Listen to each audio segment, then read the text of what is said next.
ठीक है दोस्तों, मुझे यकीन है कि आप सभी ने सुन लिया होगा कि 4 आईसिस दुल्हनें। मुझे इस लेबल से दिक्कत है। वे आईसिस दुल्हनें नहीं, बल्कि आईसिस आतंकवादी हैं। इन महिलाओं में से कुछ, शायद ये चारों महिलाएं, अपने पतियों द्वारा यजीदी महिलाओं के बलात्कार को आसान बनाती थी, अपने बच्चों को सिर कलम करने के लिए प्रोत्साहित करती थी। वे सिर्फ दुल्हनें नहीं, जैसे मुसीबत में फंसी लड़कियां हैं। वे पूरी तरह आईएसआईएस आतंकवादी थीं।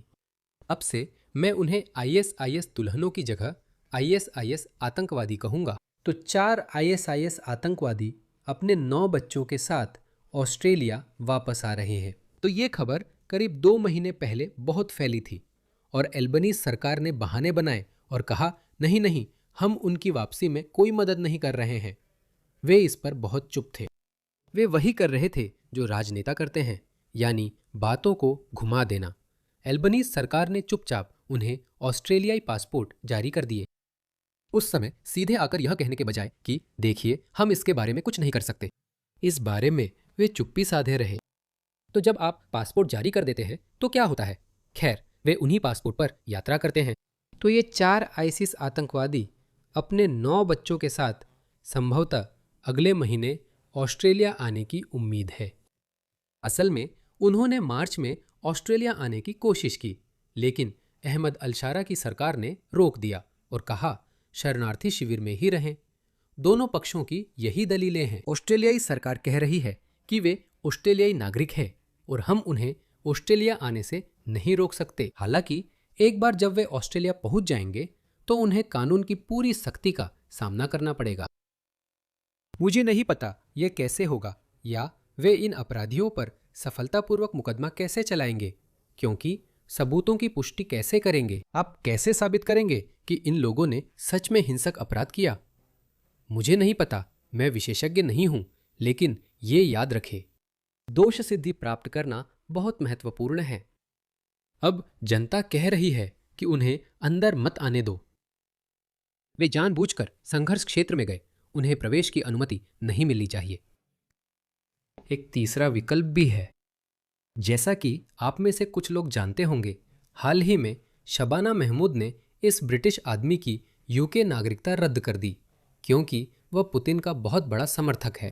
अब आप लोग जानते हैं कि मैं उन पश्चिमी लोगों के बारे में क्या सोचता हूं जो पुतिन, खामिनोई, शी जिनपिंग या किम जोंग उन जैसे तानाशाहों के लिए समर्थन दिखाते हैं। मुझे ऐसे लोग पसंद नहीं हैं, लेकिन ये थोड़ा ज्यादा लगता है कि एक गोरा ब्रिटिश आदमी जो सांस्कृतिक, जातीय और पीढ़ियों से ब्रिटिश है, उसकी यूके नागरिकता इतनी आसानी से रद्द की जा सकती है, भले ही मुझे वो पसंद नहीं है। खैर, सुनिए। सिर्फ इसलिए कि मुझे रूस में दिलचस्पी है, मुझे नहीं लगता कि इससे कोई नुकसान होता है। अगर मैंने कोई अपराध किया है तो मुझ पर आरोप लगाइए। अगर मैंने कुछ किया है तो मुझे बताइए कि मैंने क्या किया है। कहिए, आपने ये किया है, आपने ये कानून तोड़ा है, मुझे अदालत के सामने पेश कीजिए। लेकिन मैंने कुछ भी नहीं किया है। मार्क बुलेन पूर्व ब्रिटिश पुलिस अधिकारी है। रूस से संबंधों के कारण उनकी यूके नागरिकता छीन ली गई है। क्या आप राष्ट्रीय सुरक्षा के लिए खतरा हैं? नहीं, ये बेतुका है। मैं किसी के लिए खतरा नहीं हूँ। मैं 45 साल का 4 बच्चों का पिता हूँ जो एक फुटबॉल क्लब में काम करता है। मुझे समझ नहीं आता कि मैं किसी को कैसे खतरे में डाल सकता हूँ। तो वैसे भी उसके पास रूसी नागरिकता भी है और शबाना महमूद ने उसकी नागरिकता रद्द कर दी, क्योंकि यूके के नागरिकता अधिनियम 1981 में एक प्रावधान है जो गृह सचिवों को लोगों की नागरिकता रद्द करने की अनुमति देता है, अगर ये जनहित में है। बस इतना ही। वे बस इसका इस्तेमाल कर सकते हैं और किसी की भी नागरिकता रद्द कर सकते हैं। ये इतना आसान है। असल में एक बार के लिए यूके में कोई चीज़ वाकई में आसान है, तो मैंने इसके बारे में पता किया। क्या ऑस्ट्रेलियाई कानून में ऐसा है? ऑस्ट्रेलिया ने ऐसा करने की कोशिश की थी। तो ऑस्ट्रेलियाई नागरिकता अधिनियम 2007, जिसे 2015 में बढ़ाया गया था और फिर बाद में 2022 में उन्होंने इसी तरह का एक संशोधन जोड़ा, जिससे हमारे गृह मामलों के मंत्री को उन लोगों की नागरिकता छीनने का अधिकार मिल जाता है जो आतंकवादी गतिविधियों में शामिल पाए जाते हैं। हालांकि इसे हमारी सबसे बड़ी अदालत हाई कोर्ट ने खारिज कर दिया। हाँ, ऑस्ट्रेलिया की सबसे बड़ी अदालत हाई कोर्ट है। सुप्रीम कोर्ट नहीं। तो ऑस्ट्रेलिया की हाई कोर्ट ने इसे खारिज कर दिया और कहा कि ये कार्रवाई दंडात्मक है। लोगों को सजा देना कार्यपालिका का काम नहीं है, ये अदालतों का काम है। इसलिए आप किसी ऑस्ट्रेलियाई की नागरिकता नहीं छीन सकते। और ये ऑस्ट्रेलियाई संविधान की धारा 3 का उल्लंघन होगा। माफ कीजिए, मैं संवैधानिक विशेषज्ञ नहीं हूं, बस थोड़ा रिसर्च किया था। मैं सिर्फ सबसे उचित विकल्प जानना चाहता था। मैं बिल्कुल नहीं चाहूंगा कि ये आईसिस आतंकवादी ऑस्ट्रेलिया आए। मैं वास्तव में कोई तरीका, कोई छूट हमारे संविधान या हमारे कानूनों में कोई प्रावधान चाहता हूं जिससे मैं बैंक्सटाउन जा सकूं। वे लोग जो ऑस्ट्रेलिया विरोधी भावनाएं फैलाते हैं, ऑस्ट्रेलिया में शरिया लागू करना या ऑस्ट्रेलियाई जीवन शैली खत्म करना चाहते हैं। मैं तो चाहता हूं उनकी नागरिकता भी छीन ली जाए। कि अल्लाह सुब्हानहू व तआला की शरिया लागू होने के लिए इंतजार कर रही है। हम ये भूल जाते हैं कि हर एक दिन हम अल्लाह सुब्हानहू व तआला की शरिया के बिना जी रहे हैं, इसलिए हमें अपमानित किया जा रहा है, हमें तुच्छ समझा जा रहा है। मुसलमानों का खून अब सस्ता है। दुर्भाग्यवश ऐसा नहीं होता। आखिरकार हम कानूनों का देश है। कानून का शासन ऑस्ट्रेलियाई या पश्चिमी या कम से कम एंग्लो देशों का एक मूल मूल्य है।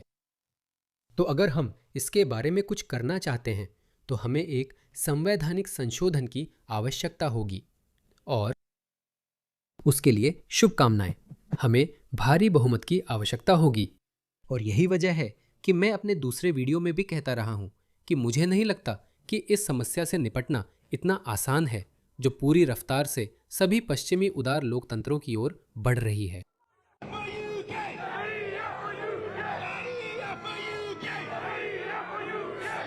ये लोग हमारे जीवन के तरीके को नष्ट करने आ रहे हैं और हम असहाय लगते हैं क्योंकि हमारे पास बहुत सारे वोक बेवकूफ़ हैं जो रास्ते में खड़े होंगे जो इन लोगों की रक्षा करेंगे। यूके में ऐसा सिस्टम है जहां वे किसी की भी नागरिकता छीन सकते हैं। मैं नहीं समझता कि वे इसका ज़्यादा इस्तेमाल क्यों नहीं करते। आप मोहम्मद हिजाब की यूके नागरिकता छीन सकते हैं, उसे वापस मिस्र भेज सकते हैं क्योंकि ये जनहित में है। उनके लिए जो कुछ भी तुम कर सकते हो, ताकत और घोड़ों से तैयार हो। You will terror. तुम डर पैदा करोगे, तुम अब्दुल्ला को डराओगे और दहशत फैलाओगे। हाँ? अल्लाह के दुश्मन और तुम्हारे दुश्मन। मैं करूंगा सुभान अल्लाह, दुश्मनों के दिलों में डर भर दूंगा, तो मैं काफिरों के दिलों में दहशत डाल दूंगा। गर्दन के ऊपर मारो।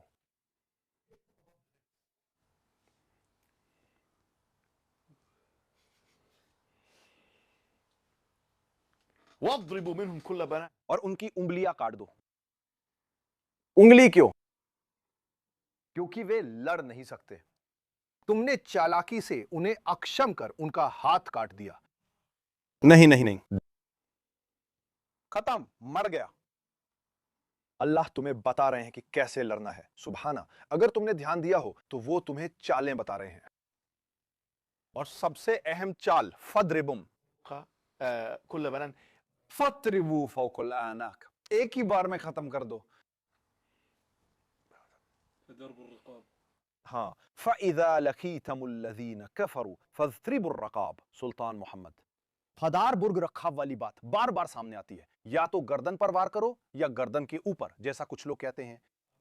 आप ब्रिटेन में कई इस्लामिस्टों के साथ ऐसा कर सकते हैं, पर मुझे नहीं पता वे क्यों कर रहे हैं। बुश हशेक, इस्लामिस्ट प्रचारक, अभी ईरान गए हैं। वो रोजाना वीडियो पोस्ट कर रही है।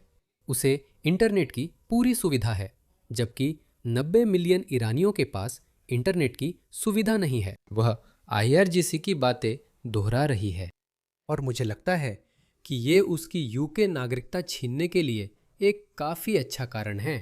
शबाना महमूद सिर्फ पुतिन समर्थक गोरे आदमी की यूके नागरिकता छीनना चाहती हैं, लेकिन IRDC समर्थक बुश हाशेक के साथ ऐसा नहीं करेंगी। इस बात को समझाओ तो सही। तो मुझे लगता है कि सरकार की बात में दम है। मैं यूं ही उनकी आलोचना नहीं करूंगा, वे सही है।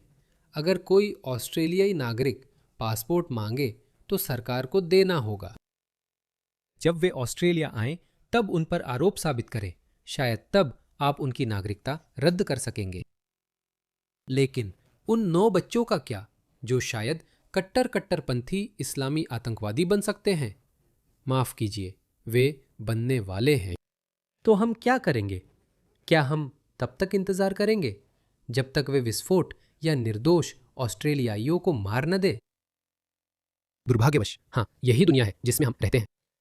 जब तक मुक्त दुनिया के नागरिक दृढ़ता से यह तय कर ले कि हम इस इस्लामवाद की समस्या को बिल्कुल भी बर्दाश्त नहीं करेंगे, जब तक हम संस्कृति नहीं बदलते, जब तक हम लोगों को संगठित नहीं करते, जब तक हम एक बहुमत वाली सरकार नहीं बनाते जहां हम वास्तव में संवैधानिक बदलाव ला सके, तब तक यह समस्या और भी बदतर होती जाएगी।